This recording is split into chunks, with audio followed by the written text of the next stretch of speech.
আসসালামু আলাইকুম। বেঙ্গলি রেসিপিতে সবাইকে শুভেচ্ছা। আজ করব আমি কচুরমুখী রেসিপি। চলুন তাহলে শুরু করা যাক। এখানে নিয়েছি আমি পেঁয়াজ, কাঁচামরিচ, রসুন। কচুরমুখীগুলো কেটে ভালোভাবে পরিষ্কার করে ধুয়ে নিয়েছি। পেঁয়াজ, রসুন আমি ভালোভাবে পেস্ট করে নিয়েছি।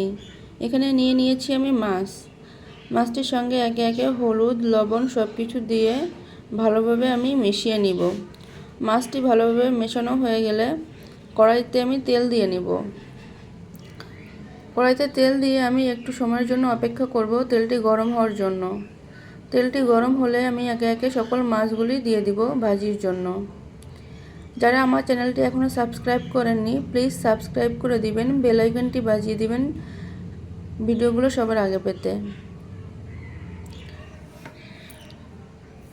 মিডিয়াম ফ্লেমে মাছগুলো ভাজতে হবে, খুব হাই ফ্লেম দেওয়া যাবে না।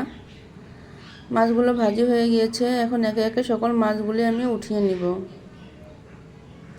মাছগুলি উঠিয়ে তেলে আমি বেটে রাখা পেঁয়াজ, রসুন, কাঁচামরিচের পেস্টটি দিয়ে দিব। এখানে একে একে সকল মশলাগুলি আমি অ্যাড করে দিব। এখানে দিব আমি লবণ, হলুদ, জিরা গুঁড়া।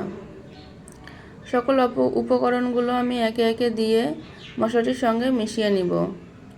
কিছুক্ষণের জন্য নাড়াচাড়া করে ভাজি করে নিব।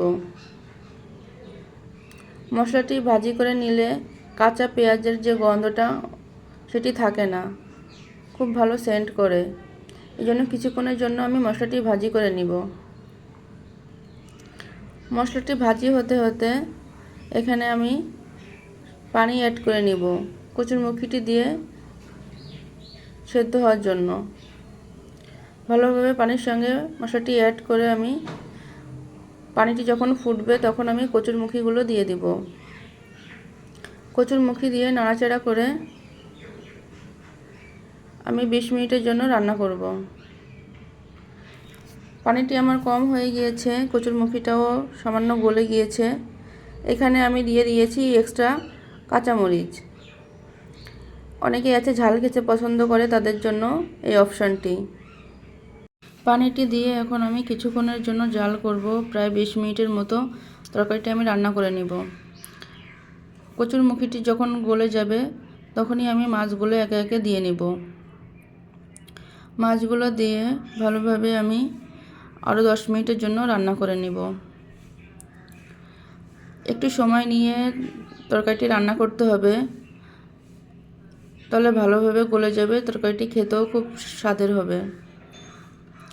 এখানে আমি খুব বেশি পানি টানাবো না, কেননা কচুরমুখিতে একটু ঝোলই খায় মানুষ, ঝোলটাই খুব ভালো লাগে। এই জন্য আমি সামান্য ঝোল রেখে দেব।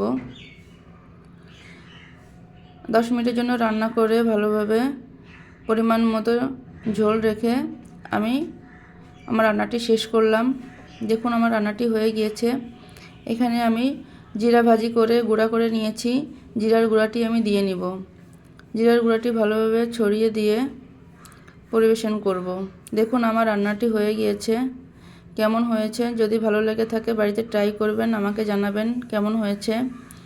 যারা আমার চ্যানেলটি এখনও সাবস্ক্রাইব করেননি please subscribe, like, comment and share করুন।